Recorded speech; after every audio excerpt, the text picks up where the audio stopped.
জুমার দিন যে সুবহানাল্লাহিল আযীম ওয়া বিহামদিহি 100 বার পড়বে, সূর্য ডুবা পর্যন্ত সুযোগ আছে।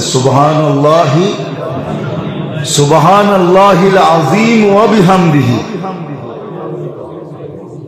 সুবহানাল্লাহিল আযীম মনে থাকবো। সে 1 লক্ষ নেকি পাবে, তার মা বাবা 12,000 করে পাবে।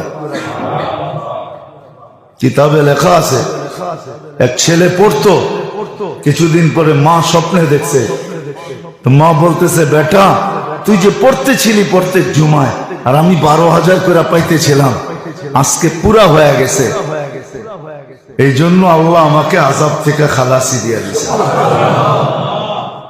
আমাদের পড়া উচিত সুবহানাল্লাহিল আযীম, মনে থাকবে। হ্যাঁ।